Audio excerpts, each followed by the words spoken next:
Okay, we're going to take a look at a hamstring supported position for the front split and talk a little bit more about what we want to be thinking about in this position, why this position is a benefit to us.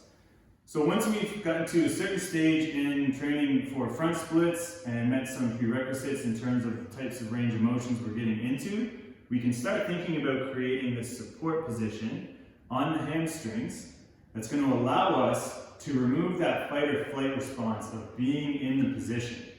So more than anything, we want to feel like we can be in the front split position and better articulate some of the contractions and the details and information we want to be sending through the body of what we want to be happening in this position. So as you can see here, Tanea is set up with the hamstrings just at the upper hamstring region. So not right on the sit bone, but just underneath the sit bones is going to be a more optimal position for her or for someone in this position. She's got two blocks stacked.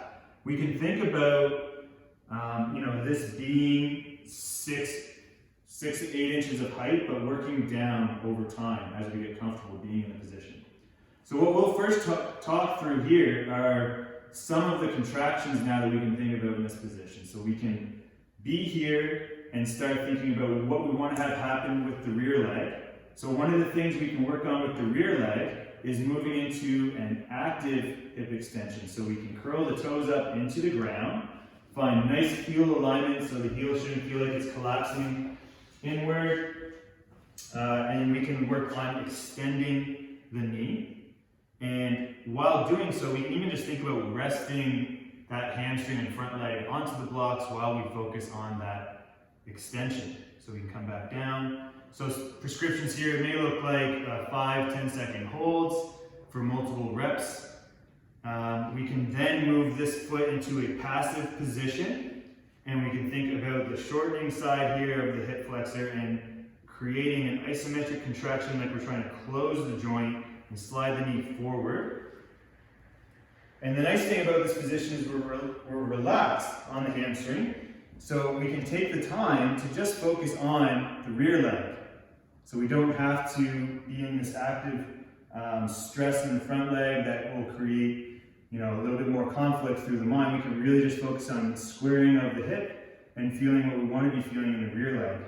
So in the front leg now we can think of the same thing as we were thinking in the back leg. We can relax that back leg and just focusing on shortening and lengthening contractions here. We can think about pulling the heel in closer to the midline, so we're getting that nice shortened contraction of the hamstring.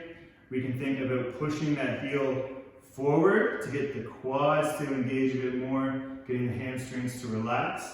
And once we feel like we've mastered these contractions, we can start bringing them together. So when we perform a shortening contraction, we can think about pulling the heel to the midline and pulling the knee in the back to the midline. We can also think about creating that stability in the front leg by pushing forward for some knee extension and getting in that active leg in the back and creating that extension. So if you want to curl those toes in, okay, and relax.